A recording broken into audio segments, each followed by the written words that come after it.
على عباده الذين اصطفى أما بعد فأعوذ بالله من الشيطان الرجيم بسم الله الرحمن الرحيم فأقم وجهك للدين حنيفا فطرة الله التي فطر الناس عليها لا تبديل لخلق الله ذلك الدين القيم ولكن أكثر الناس لا يعلمون منيبين إليه واتقوه وأقيموا الصلاة ولا تكونوا من المشركين صدق اللہ العظیم۔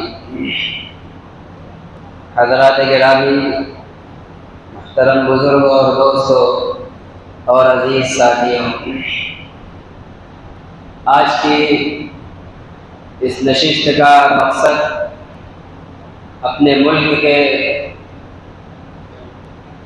موجودہ ماحول کے پس منظر میں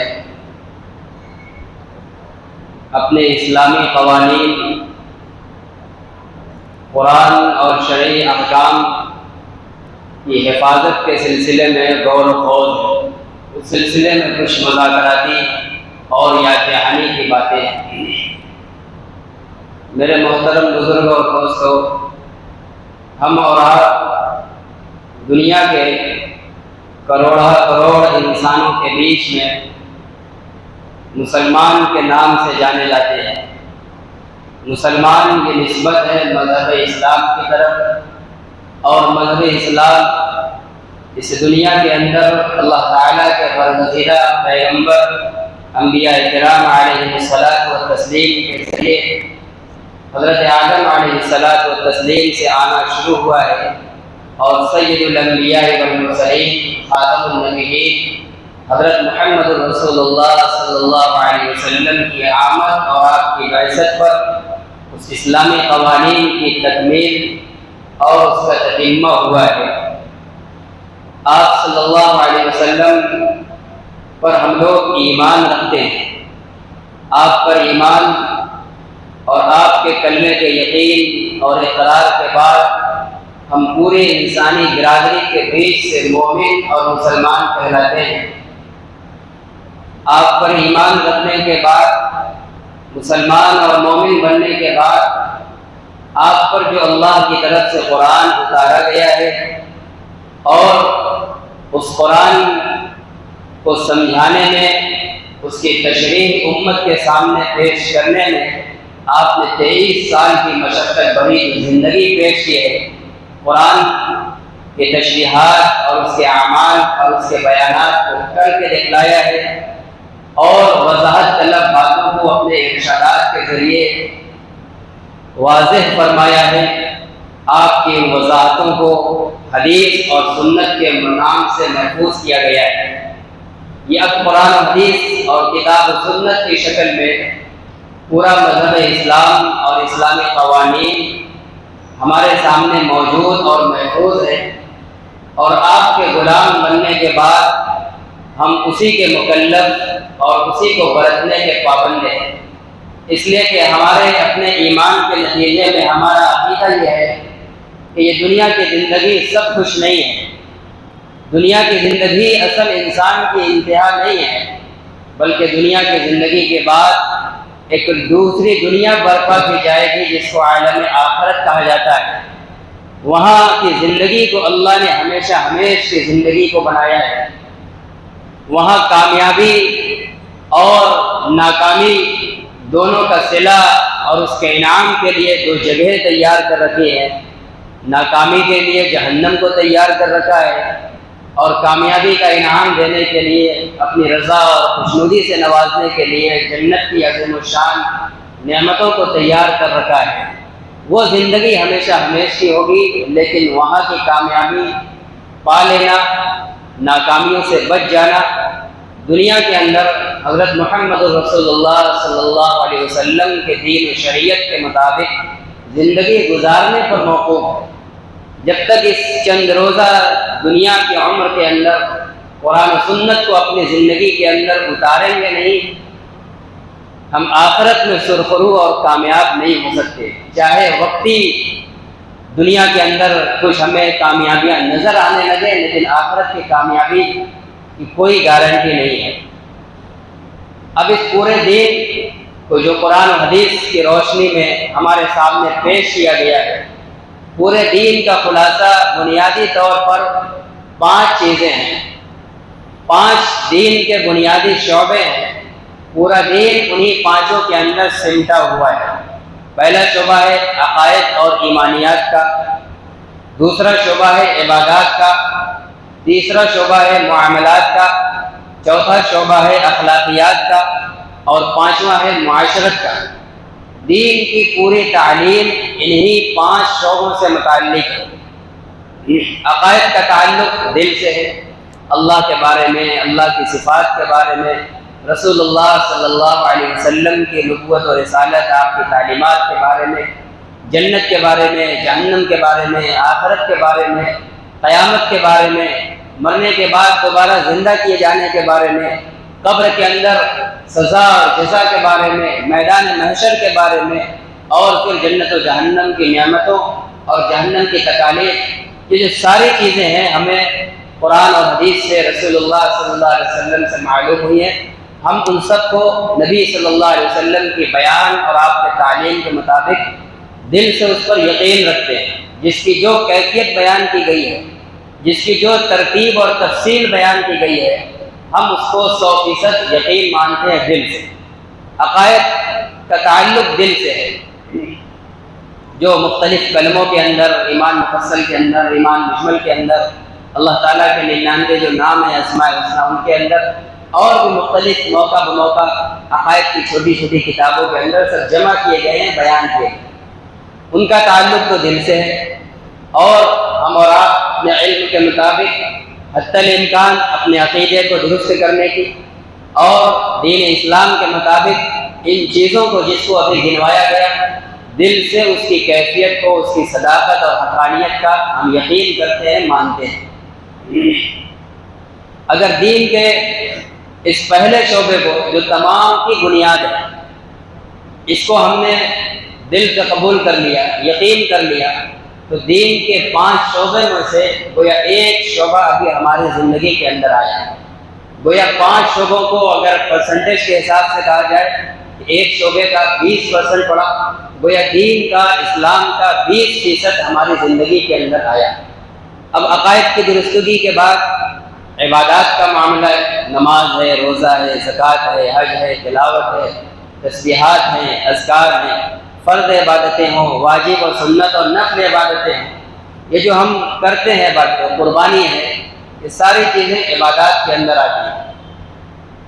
اپنے اپنے وقت پر عبادتوں کو، فرض عبادتوں کو، واجب کو، سنتوں کو، مؤکدہ سنتوں کو اہتمام کے ساتھ ادا کرنا۔ اگر ان عبادات کو بھی اسلامی تعلیمات کے مطابق ہم نے اپنی زندگی کے اندر اتار لیا، گویا دین کا 20% حصہ اور ہماری زندگی کے اندر آیا، ہم 40% مسلمان ہوئے۔ تیسرا شعبہ ہے معاملات۔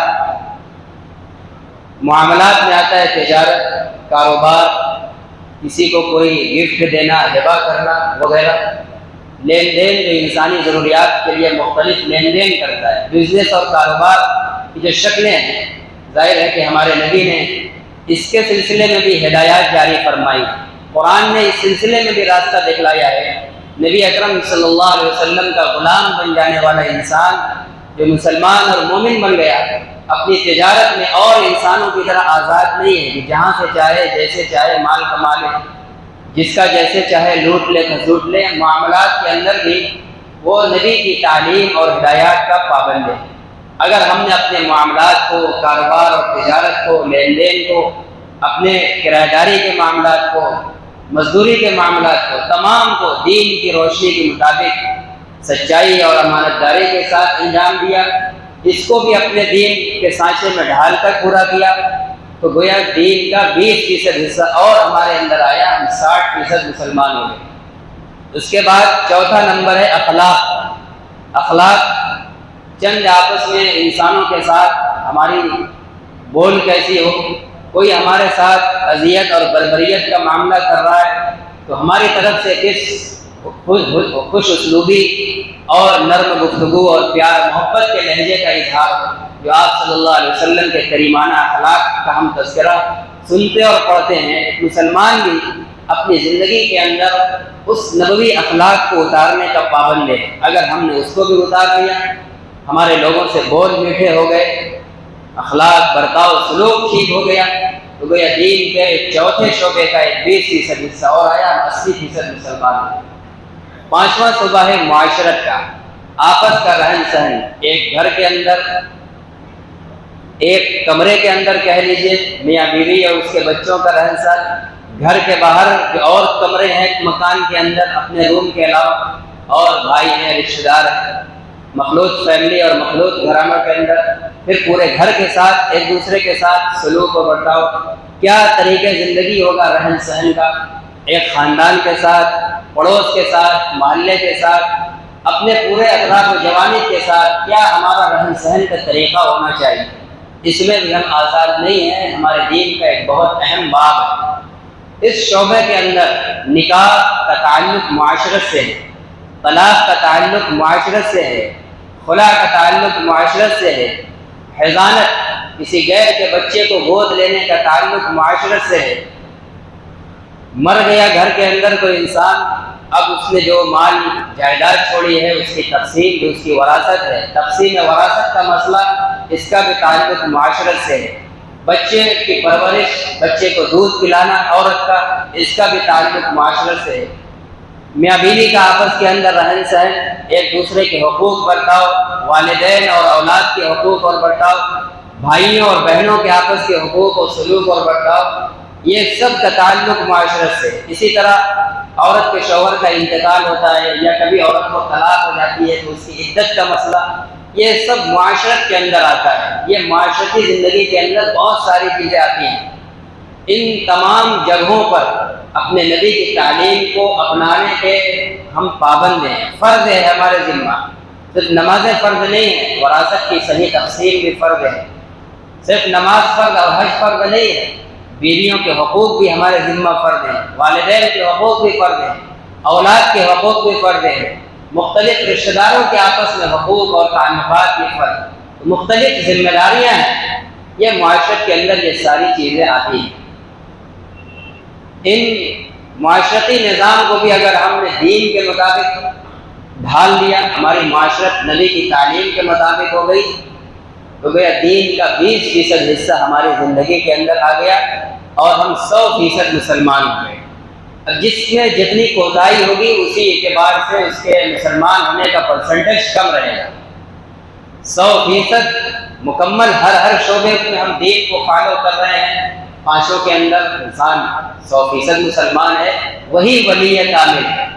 ولایت کے لیے کوئی سرٹیفکیٹ اور کسی ٹائٹل کی ضرورت نہیں ہے۔ 100% دین کے تقاضے پر اور دین کی تعلیمات پر عمل کرنا، زندگی گزارنا، اسی کا نام ولایت ہے۔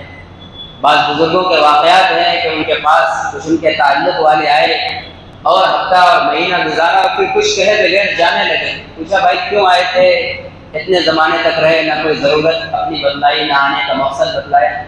کہا بس دیکھنے آیا تھا، تمہاری بزرگی کا بہت چرچا سن رہا تھا، لیکن مجھے کوئی کرامت اور آمد تو نظر آئی نہیں۔ انہوں نے سوال کیا، حضرت مولانا رشید احمد گنگوہی نور اللہ مرقدہ کا واقعہ ہے، جو دارالعلوم دیوبند کے اولین سرپرستوں میں تھے۔ تو انہوں نے فرمایا کہ کیا اتنے دنوں کے اندر ہماری 24 گھنٹے کی زندگی کا کوئی بھی عمل رسول اللہ صلی اللہ علیہ وسلم کی سنت کے خلاف پایا؟ تو کہا کہ نہیں، یہ تو میں نے نہیں پایا، آپ کا ہر عمل سنت کے مطابق۔ فرمایا کہ اب اور کیا چاہیے دین کے لیے؟ الاستقامت خیر من الف کرامت، نبی کی سنت پر استقامت اور پابندی یہ ہزاروں کرامتوں سے بہتر ہے۔ ولی بننے کے لیے کرامت کا ظہور ضروری نہیں ہے، کرامت دیکھ کر ولی نہیں مانا، اتباع سنت، دین پر استقامت یہ ولایت کا پیمانہ ہے۔ ہاں پھر جو ولی ہوتا ہے تو اللہ تعالیٰ اس کی حقانیت اور اس کی عظمت دلوں میں بیٹھانے کے لیے کرامت کا بھی اس کے ہاتھوں پہ اظہار کروا دیتے ہیں۔ بہت سے ولی ایسے بھی گزرے ہیں کرامتوں کا اظہار نہیں ہوتا۔ تو بہرکیف ہم اس پورے شعبے کے اندر دین کے پابند ہیں۔ آج ہم لوگ عقائد کے اندر کچھ اہتمام کر رہے ہیں، کوتاہیاں سب میں ہو رہی ہیں، عبادات میں بھی کمی کوتاہی کے ساتھ کچھ انجام دہی عبادتوں کی ہو رہی ہے، معاملات میں بھی ہیں کچھ لوگ ابھی بڑی تعداد میں جو حلال و حرام کی، سود کی اور فلاں کے اپنے تجارتی معاملات اور نئے پیش آنے والے مسائل کا شرعی حکم معلوم کر کے اس کے مطابق معاملہ کرنے کی کوشش کرتے ہیں ابھی اس کے اندر بھی زندہ ہے۔ اخلاق اچھی بول بھی، یہ بھی اخلاق بھی ہے کسی نہ کسی درجے میں بہت بڑی تعداد کے اندر۔ یہ الگ بات ہے کہ سب کا سب کے ساتھ نہ ہو، چند ہی لوگوں کے ساتھ ہو، ہے اس کے اندر بھی ہم مکمل صفر نہیں۔ لیکن یہ جو پانچواں شعبہ ہے معاشرتی زندگی کا، ہم جس معاشرے اور جس شہر اور جس برادری کے اندر جی رہے ہیں، ہماری اس برادری میں 100% نہیں صحیح 99% ہم اس میں شریعت کو چھوڑے ہوئے ہیں۔ اور ہمارے ملک کے اندر جو ایک پلیٹ فارم بنا ہے آل انڈیا مسلم پرسنل لا بورڈ، یہ پرسنل لا، نجی قوانین، یہی معاشرتی مسائل آتے ہیں، معاشرت سے متعلق جتنی چیزیں سب اسی کے اندر آتے ہیں۔ اور ہمارے ملک میں انہی کے تحفظ کے لیے ایک بڑا بورڈ بنا ہوا ہے، لاکھوں کروڑوں سالانہ اس کا خرچہ اور بجٹ ہے، صرف اسی پر خرچ ہو رہا ہے کہ ہمارے جو پرسنل لا ہیں، جو معاشرتی مسائل ہیں، ان کا اس ملک کے اندر تحفظ رہ سکے۔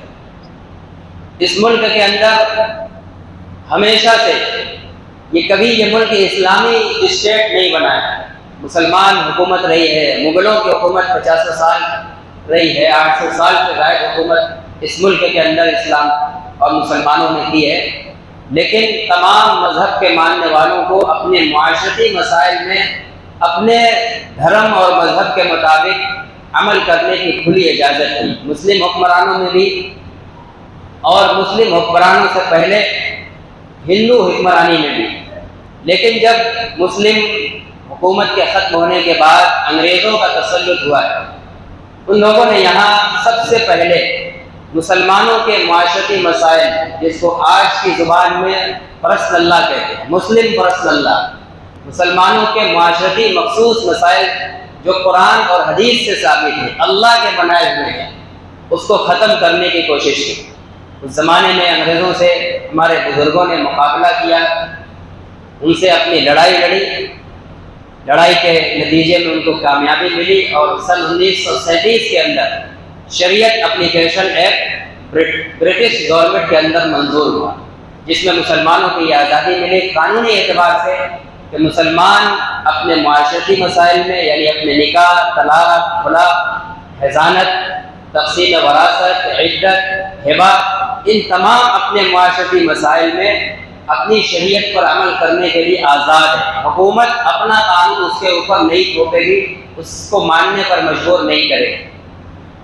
آزادی کے بعد جب ملک انگریزوں کے تسلط سے چھٹ گیا، اور پھر اس کے بعد ہمارے بزرگوں اور دوسرے برادران وطن کے بڑوں کے اجتماعی مشورے اور ان کی مفاہمت اور معاہدے کے بعد یہ ملک سیکولر اسٹیٹ قرار پایا۔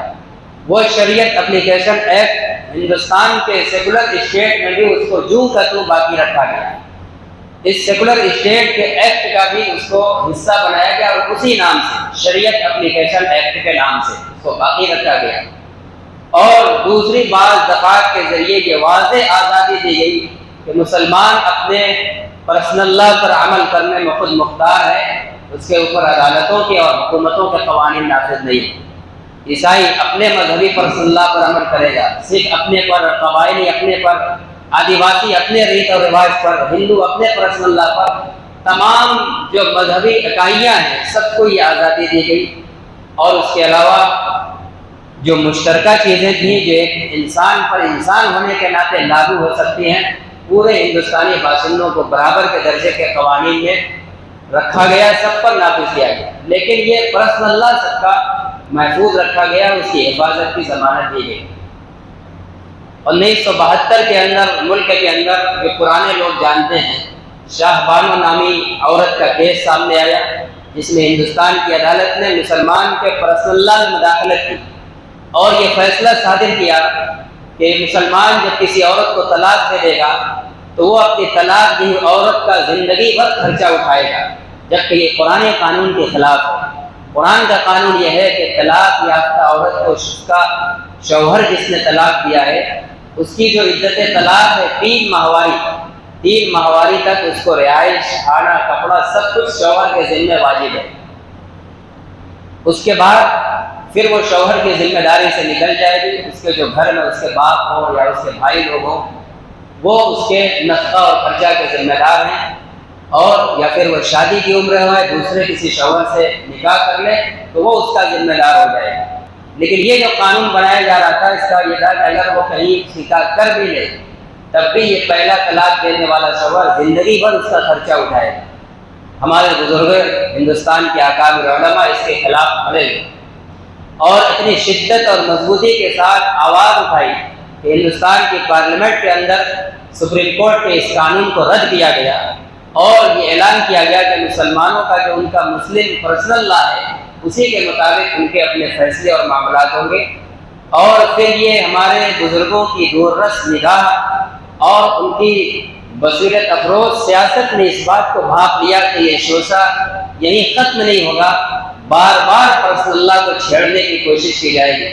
چنانچہ اس کے بعد بمبئی کے اندر مسلمانوں کے تمام مکتب فکر کے چوٹی کے علماء کو جمع کر کے اتفاق رائے سے آل انڈیا مسلم پرسنل لا بورڈ کا قیام عمل میں آیا کہ اب اس کے ذریعے سے مذہبی پرسنل لا کی حفاظت کی جائے گی۔ جب اس کے خلاف کوئی آواز اٹھے گی، جنگ لڑی جائے گی۔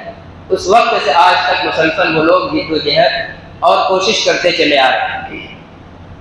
ایک زمانے سے ہمارے ملک کے اندر فرقہ پرست لوگ، اسلام دشمن طاقتیں یا تو اسلام کی معلومات صحیح طور تک ان تک نہ پہنچنے کی وجہ سے یا اسلام دشمنی کی بنیاد پر مسلسل اس کو ختم کرنے کی کوشش میں ہمارے پرسنل لا کو خاص طور سے ٹارگٹ کیا جا رہا ہے اور نشانہ بنایا جا رہا ہے کہ یہ ختم کیا جائے اور یونیفارم سول کوڈ نافذ کیا جائے۔ اس کا مطلب یہ ہے کہ معاشرتی زندگی کے اندر بھی تمام ہندوستانیوں کے قانون ایک ہوں گے۔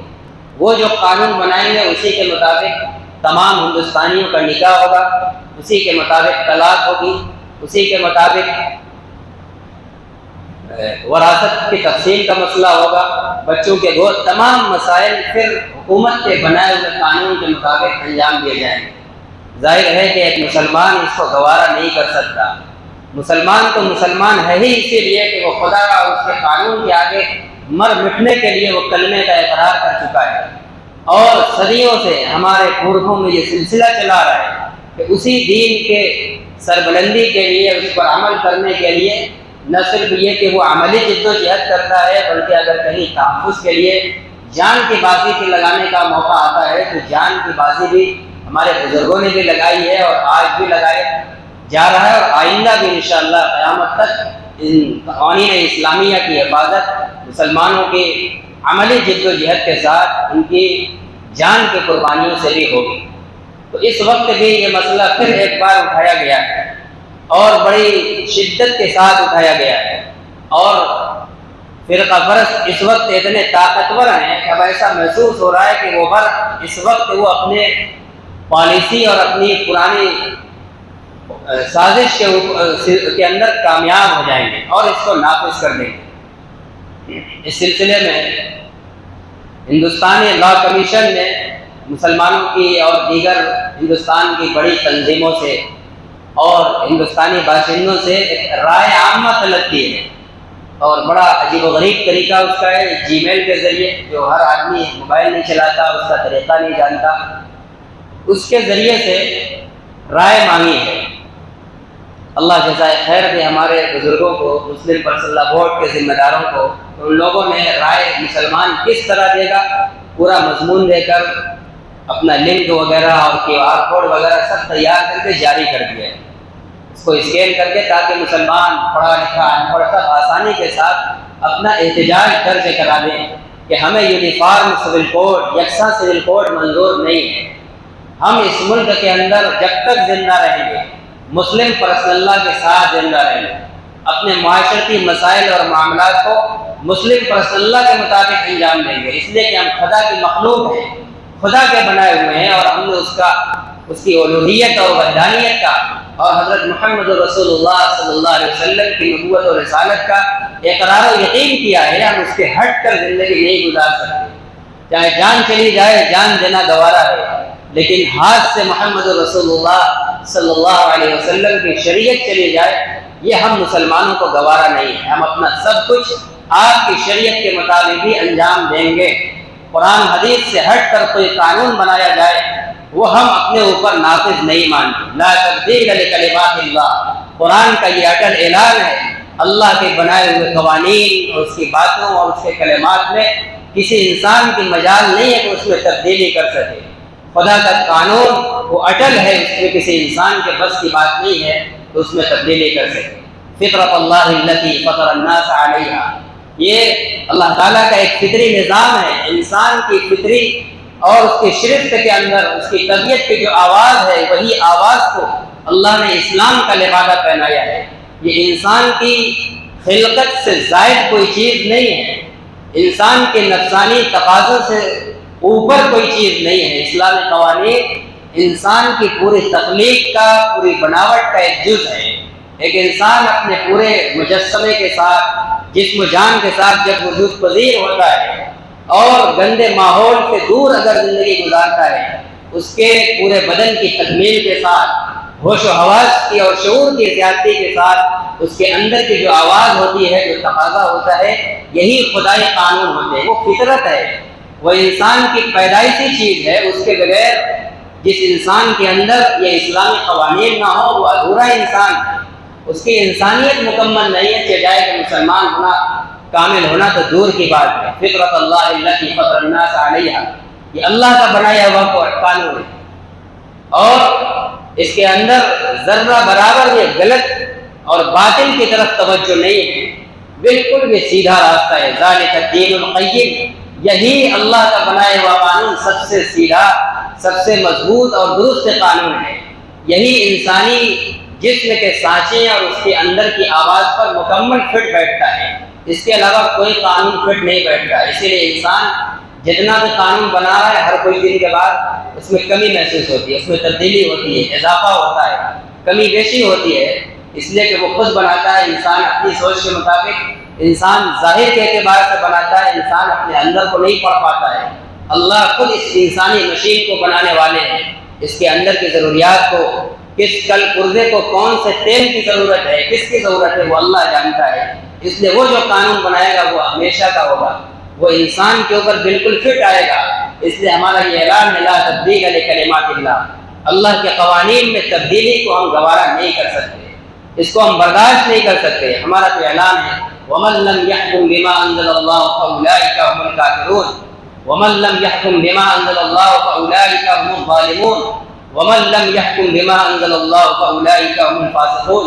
تین جگہ اللہ نے تذکرہ فرمایا ہے، جو خدا کے نازل کیے ہوئے قرآن و حدیث کے مطابق اپنے مسائل کا فیصلہ نہ کرے ایسے لوگ کافر ہیں، اور جو قرآن و حدیث کے مطابق اپنے معاملات اور مسائل کا فیصلہ نہ کرے، ایک جگہ کہا وہ ظالم ہے اور تیسری جگہ کہا کہ وہ فاسق ہے، گناہ گار ہے۔ اس لیے ہم تو قرآن و حدیث سے ہٹ کر اپنا نکاح نہیں کر سکتے، قرآن و حدیث سے ہٹ کر بیوی اور شوہر کے حقوق کو ہم طے نہیں کر سکتے، قرآن و حدیث سے ہٹ کر وفات اور طلاق کی عدت کا نظام ہم نہیں بنا سکتے، قرآن و حدیث سے ہٹ کر ہم اور اپنے دوسرے مسائل کو نہیں کر سکتے۔ لیکن افسوس کی بات ہے، میں مختصر نہیں کہوں گا کہ بورڈ بنا ہے ہمارے معاشرتی مسائل کے تحفظ کے لیے، اور رائے مانگی جاتی ہے۔ اس سے پہلے رائے مانگی گئی تھی تقریباً 2018 میں غالباً، تو 5 کروڑ سے زائد مسلمانوں نے اپنی رائے پیش کی تھی دستخطی مہم کے ذریعے کہ ہمیں قرآن و حدیث سے ہٹ کر کوئی قانون منظور نہیں ہے، ہم اسی پر مطمئن ہیں۔ لیکن افسوس یہ ہے کہ یہ معاشرتی نظام، یہ مسلم پرسنل لا جس کے لیے کے تحفظ کے لیے حکومت سے لڑنے کے لیے بورڈ بنا ہے، افسوس ہے کہ ہماری اپنی زندگی کے اندر نہیں ہے۔ عقائد تو ہیں، عبادات تو ہیں، معاملات میں بھی کچھ ہیں حرام و حلال کی تمیز، اور اخلاقیات بھی کچھ نہ کچھ کم بیشی ہمارے اچھے اور برے اخلاق ہیں، لیکن معاشرت نکاح دن تاریخ طے ہوتا ہے، جیسے چاہے انجام دیتے ہیں۔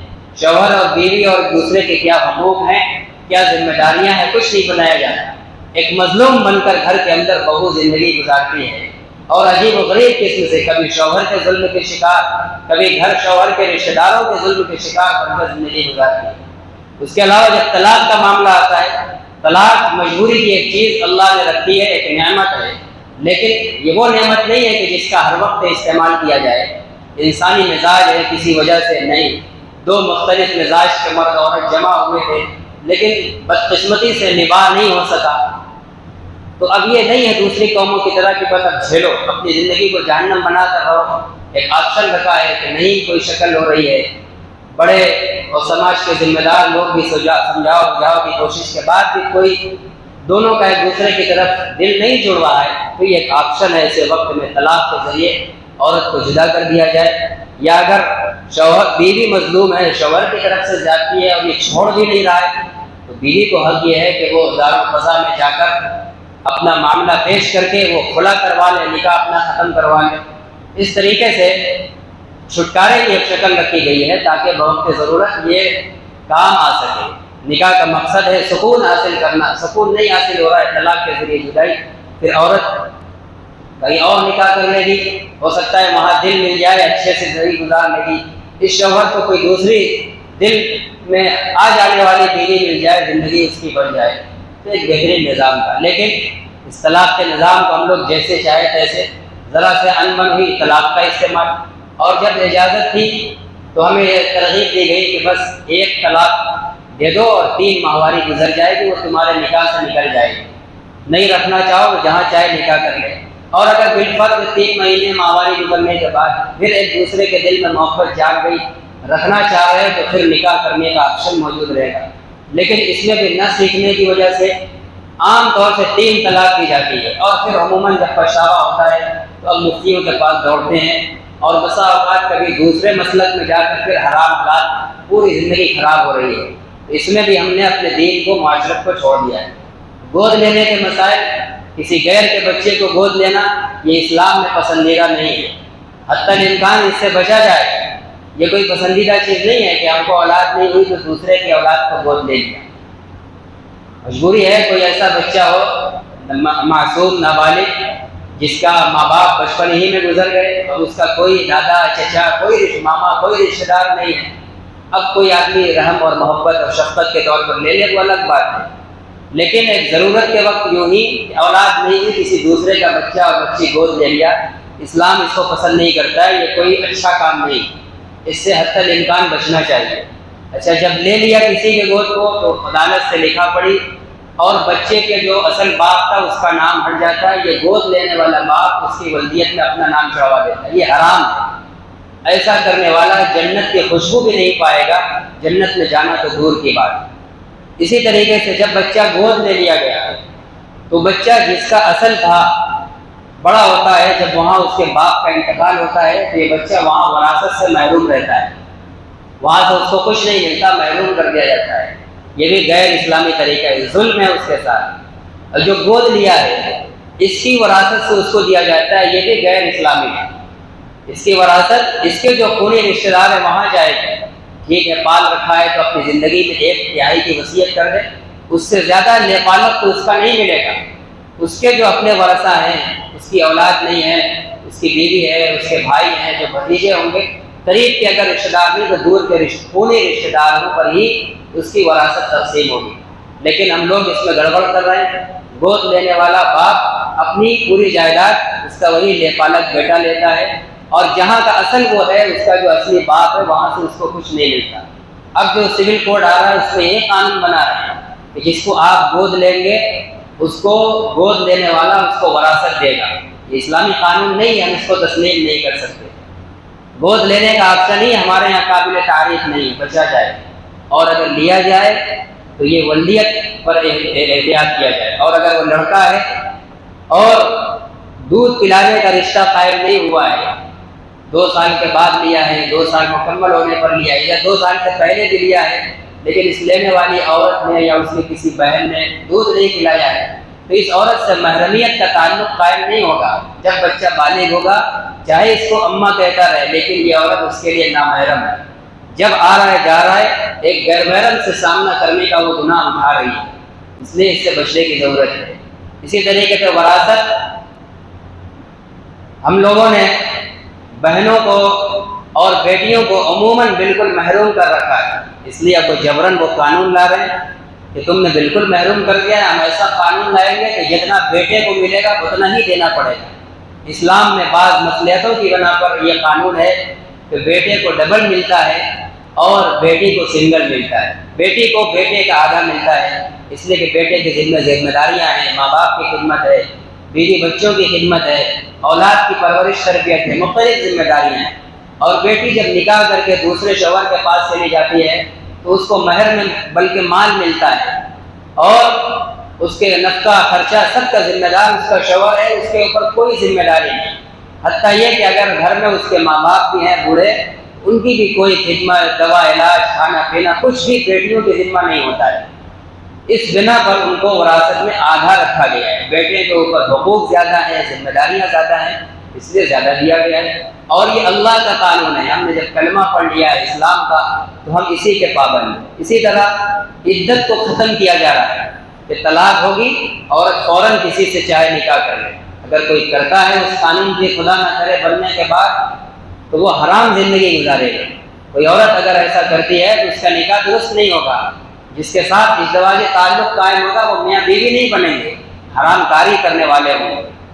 اس لیے ہم لوگ بہت چیلنج کے دور سے گزر رہے ہیں۔ اسی طرح وفات کی عدت بھی ختم کرنے کی کوشش ہے۔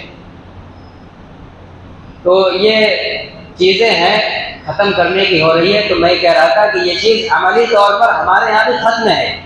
ضرورت ہے اپنے گھروں کے اندر اسلامی معاشرت کو زندہ کرنے کی، بلفظ دیگر مسلم پرسنل لا کو زندہ کرنے کی۔ گھر کے آپس میں ایک دوسرے کے ساتھ رہن سہن، تعلقات، ایک دوسرے کے اوپر حقوق اور ذمہ داریاں، فرائض سب پہچانا جائے، اپنے وقت پر سب کے حقوق ادا کیے جائیں، اور نکاح، طلاق اور خلا، عدت، ساری چیزوں کو شریعت کے مطابق انجام دیا جائے۔ اچھا، اگر حکومت طاقت کے نشے میں ختم کر دیتی ہے تو ایسا نہیں کہ ہم مجبور ہو جائیں گے کہ لو اب اسی کے مطابق کرنا ہی پڑے گا۔ اگر ہم اپنے معاملات عدالت میں لے کر جائیں گے تب وہ قانون ہمارے اوپر نافذ ہوگا۔ ہم یہ عہد کر لیں کہ اگر حکومت نے زبردستی مسلم پرسنل لا کو ختم کر دیا قانوناً تو ہم عملاً اپنے گھروں سے ختم نہیں ہونے دیں گے۔ ہمارے یہاں عورت کو طلاق ہو جائے گی تو عدت گزروائیں گے، طلاق ہو جائے گی تو اس 3 طلاق دے دی جائے گی تو شوہر اور بیوی میں جدائی کرائیں گے۔ وراثت اگر باپ کا انتقال ہوگا تو بہنوں کو آدھا ملے گا تو وہ اسی پر راضی رہیں گے۔ ایسا نہیں کہ کورٹ میں چلو کورٹ میں دائر کر دیں گے تو ہم کو بھائیوں کے برابر ملے گا۔ ہرگز اگر اسلام کے مخالف کسی قانون کا سہارا لے کر کچھ مال حاصل کرنے کی کوشش کی گئی، ہو سکتا ہے دنیا میں چند روز عیش کر لیا جائے، آخرت کے اعتبار سے وہ مال آپ کے پیٹ میں جہنم کا انگارہ ہے۔ آج ہو رہا ہے 3 طلاق کو بین کر دیا گیا ہے اور اس کی سزا نافذ کر دی گئی۔ 3 طلاق کو دیتا ہے تو طلاق نہیں مانی جائے گی، بیوی اس کے نکاح سے ختم نہیں ہوگی، اور شوہر کے اوپر کچھ سال کی سزا ہے، جرمانہ ہے۔ اب ایسے بہت سے واقعات آ گئے، 3 طلاق ہوئی، اب بیٹی والے اپنی بیٹی کا غلط استعمال کر رہے ہیں، اس کی عزت و آبرو سے کوئی پرواہ نہیں، چند مال کے ٹکے کے لالچ میں اب بیٹے والوں کو دھمکی دے رہے ہیں کہ تم نے 3 طلاق دیا ہے، اتنے لاکھ روپے دے دو ورنہ ابھی ہم عدالت میں چلے جائیں گے، تم کو جیل بھی ہو جائے گی اور جرمانہ بھی بھرنا پڑے گا، اور جب تک جیل میں رہو گے ہماری بیٹی کا خرچہ بھی اٹھانا پڑے گا۔ اس طریقے سے کچھ واقعات سامنے آئے ہیں، بلیک میل کیا گیا ہے اور مال لڑکے والوں سے وصولہ کیا گیا ہے۔ وہ مال ان کے لیے حلال نہیں ہوا ہے، وہ جہنم کا انگارہ ہے۔ ہو گئی بدقسمتی سے تو اس کو خدا کا فیصلہ سمجھ کر راضی رہو، اور دنیا میں وہی ایک انسان اکیلا نہیں ہے، اس سے بہترین بہت سے انسان مل سکتے ہیں۔ آپ تلاش کرو، اپنی بیٹی کا، بہن کا کہیں اور نکاح کر دو، پھر وہ عزت و احترام کے ساتھ زندگی گزارنے لگے۔ تو اگر قانون بن جائے خلاف تو ہمیں دین سے ہٹنا نہیں ہے، اس کا اپنی چند دنیا کی منفعت کے لیے کوئی غلط استعمال نہیں کرنا ہے، اپنے دین اور شریعت پر قائم رہنا ہے۔ اور جس کے تحفظ کے لیے بورڈ بنا ہوا ہے، جنگیں لڑ رہا ہے، لاکھوں لاکھ بجٹ وہ خرچ کر رہا ہے، ہم اپنی زندگی کے اندر لائیں۔ نہ نکاح میں شرعی تعلیمات کا لحاظ ہے، نہ طلاق میں ہے، نہ میاں بیوی کے حقوق میں ہے، نہ ساس بہو کے تعلقات میں ہے، نہ بھابھی اور نندوں کے تعلقات میں ہے، نہ گھر کے مختلف افراد کے تعلقات میں، نہ عدت میں، نہ حضانت میں، نہ وراثت کی تقسیم، کسی بھی معاملے میں 99% ہم لوگ ایسے ہیں جو شریعت کو چھوڑے ہوئے ہیں۔ اب ہم چونکہ عملی طور پر چھوڑے ہوئے تھے تو اس لیے حکومت سوچ رہی کہ جب اس پر عمل ہی نہیں کرتے تو قانون ہی اس کو ختم کر دو۔ اس کا مطلب یہ ہے کہ ہم جتنا دین کو چھوڑتے جائیں گے ہمارے اوپر گھیرا تنگ ہوتا چلا جائے گا۔ اس لیے دین کو زندہ کریں تاکہ دین کا 5 شعبہ ہماری زندگی کے اندر، صرف 4 شعبے کا دین لے کر گئے اور معاشرت کے اگر احکام اور اس سے تعلق سے اپنا دین اور نیکیاں لے کر نہیں گئے تو باقی 4 کی نیکیاں ہم کو نجات نہیں دلا پائیں۔ اور یہ بھی بتلا دو کہ ہمارے قرآن حدیث اور جو اسلامی فتاوی اور مسائل کی کتابیں ہیں اس میں سب سے زیادہ احادیث اور مسائل اسی معاشرت سے متعلق، عبادات، عقائد، معاملات، ان سب سے متعلق ہدایات اور مسائل کم ہیں، اور معاشرت سے متعلق ان تینوں سے مل کر جتنے ہیں ان سے کئی زیادہ تنہا معاشرتی زندگی سے متعلق حدیثیں بھی ہیں، مسائل بھی ہیں، اس لیے کہ یہ زیادہ اہم ہے۔ ان کا تعلق حقوق العباد سے ہے، حقوق اللہ سے جو متعلق عبادتیں اور عقائد ہیں وہ تو اللہ کے ذمے ہے، وہ چاہے تو اپنے آپ وصول کر کے سزا بھی دے سکتا ہے اور چاہے تو معاف کر سکتا ہے، لیکن بندوں کے حقوق جب تک صاحب معاملہ معاف نہیں کرے گا اللہ تعالیٰ معاف نہیں فرمائیں گے۔ اس لیے اس میں ہمارے نبی کی تنبیہات زیادہ ہیں، تعلیمات زیادہ ہیں، اس سلسلے میں آپ نے ڈرایا اور آگاہ کیا زیادہ ہے، اور افسوس کہ اس سلسلے میں ہماری کوتاہی بھی زیادہ ہے۔ ضرورت ہے اس میدان میں، اس شعبے کے اپنے معاشرتی نظام میں محنت کرنے کی۔ ہمارے سردار صاحبان کی بھی ذمہ داریاں ہیں، یہ نظام بھی ہمارا سرکار کی نظام اسی معاشرتی مسائل کے لیے بنا ہے۔ نماز کے مسائل کو لے کر سردار صاحب نہیں بیٹھے کہ یہاں فلاں کی نماز غلط ہو گئی، فلاں کی نماز صحیح ہو گئی، یہ صرف مولوی صاحب لوگوں سے پوچھ کر مسئلہ حل ہو جاتا ہے، لیکن نکاح، طلاق، گھریلو معاملات، وراثت، اس میں سماج کے بڑے لوگ سردار صاحبان بیٹھتے ہیں، ان کی بھی ذمہ داری ہے کہ وہ اپنے ساتھ اپنے تعلق میں علماء کو رکھیں، سامنے مسائل آئیں تو فریقین کے معاملات سن کر علماء کے سامنے رکھ کر پورا شرعی حکم معلوم کریں۔ اس نظام کے ذریعے مسلم پر رسول اللہ کا فیصلہ ہو، کوئی جہالت پر مبنی فیصلہ نہ ہو جائے، کوئی انجانے میں قرآن و حدیث کے خلاف فیصلہ نہ ہو جائے، یہ ہمارے بڑوں کی بھی ذمہ داری ہے۔ میں سردار صاحب یہاں بیٹھے ہوئے ہیں اور بڑے حضرات بھی ہیں، ان لوگوں سے بھی گزارش کروں گا اور بھی سب لوگ، ہم سب کی ذمہ داری ہے اپنے اس معاشرتی مسائل کو جو خالص قرآن و حدیث کے مسائل ہیں اور موجودہ حکومت اس کو ختم کرنا چاہتی ہے، ہم یہ عہد کر کے اٹھیں کہ ہم اپنی زندگی سے اور اپنے پنچایتی فیصلوں سے اس کو ختم نہیں کریں گے، اسی کے مطابق اپنے معاملات اور معاشرتی مسائل کا فیصلہ کریں گے انشاءاللہ سب۔ اللہ تعالیٰ ہم سب کو کہنے اور سننے سے زیادہ عمل کی توفیق عطا فرمائے۔ آخری بات یہ کہ جو لا کمیشن رائے مانگ رہا ہے، کل کا دن آخری دن ہے، معلوم نہیں کتنے لوگوں نے کیا نہیں کیا، تو ایک آنکڑا آ رہا ہے ملک کے اندر 25 کروڑ مسلمان ہیں اور 17 لاکھ تقریباً لوگوں نے ابھی تک اپنی رائے پیش کی ہے۔ 25 کروڑ میں 17 کیا معنی رکھتا ہے؟ یہ ہماری بے حسی اور دین کی طرف سے بے توجہی کا پتہ چل رہا ہے۔ آج لگ جائے راتوں کے اندر اپنی طرف سے، عورتوں کی طرف سے، آپ QR کوڈ کا اسکین کریں گے، لنک آئے گا، اس پر جائیں گے، فوراً پورا مضمون اور لا کمیشن کی Gmail ID کھل کر آ جائے گا، بس آپ کو بس سینڈ کر دینا ہے، کچھ نہیں کرنا ہے۔ ایک ID سے ایک ہی لوگوں کا جائے گا، اس لیے دوسری Gmail ID بنائیے دوسرے ناموں سے، عورتوں کا بھی بھیجیے۔ عورتوں کو زیادہ چونکہ استعمال کیا جا رہا ہے، انہی کی ہمدردی کا رونا ہوا جا رہا ہے، جتنا زیادہ سے زیادہ ان کی طرف سے اگر پہنچ جائے گا یہ ظاہری درجے میں اور زیادہ مفید ہوگا۔ یہ ظاہری ایک ترتیب ہے، ایک تدبیر ہے، شریعت کی حفاظت کی ہم جتنا ہو سکے اس کی کوشش کر لیں، باقی اللہ کے یہاں جو منظور ہوگا وہی فیصلہ ہوگا، اور جو فیصلہ ہوگا ہم اس کے آگے مجبور ہوں گے، لیکن عملی زندگی کے اندر ہم مسلم رسول اللہ کو اپنے گھروں سے خارج نہیں کریں گے۔ اللہ ہم سب کو ہدایات پر کہنے اور سننے سے زیادہ عمل کی توفیق عطا فرمائے۔ وآخر دعوانا الحمدللہ رب العالمین۔ دعا کرو گے اللہم صلی علی محمد النبی الأمی وعلی آلہ وصحبہ وسلم۔ ربنا ظلمنا انفسنا وإن لم تغفر لنا وترحمنا لنكونن من الخاسرين واعف عنا واغفر لنا وارحمنا أنت مولانا فانصرنا على القوم الكافرين۔ یا اللہ ہم جمع ہونے کو قبول فرما، یا اللہ دین کی حفاظت اور دین کی غیرت کی نسبت پر یہ مجمع جمع ہوا ہے، یا اللہ ہم سب کی غیرت ایمانی کو قبول فرما، ہماری غیرت و حمیت میں اضافہ فرما، دین و شریعت کے تحفظ کے لیے جو کچھ ہم سے بن سکے یا اللہ ہمیں اپنے قربانیاں پیش کرنے کا موقع اور توفیق نصیب فرما۔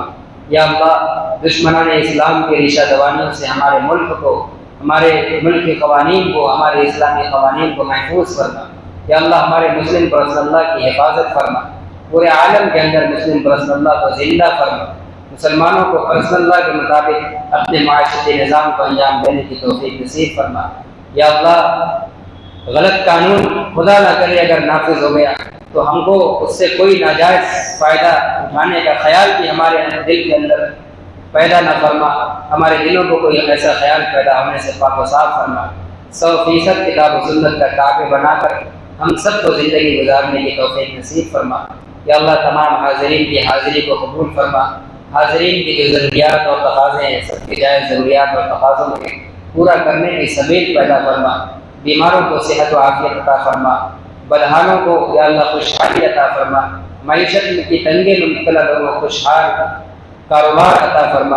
یا اللہ اس وقت کاروبار فساد بازاری کا شکار ہے، یا اللہ اپنی قدرت سے اپنے فضل سے ہم سب کو حلال کشادہ اور پاکیزہ روزی عطا فرما، ہمارے کاروبار کو چلتا فرما۔ یا اللہ تمام ضرورت مندوں کی ضروریات کا تکفل فرما۔ یا اللہ دینی قوانین کی، دینی اداروں کی، مساجد کی، خانقاہوں کی، تمام دینی مرکزوں کی حفاظت فرما۔ ربنا تقبل منا انك انت السميع العليم وصلى الله تعالى على خير خلقه سيدنا محمد وعلى اله وصحبه اجمعين.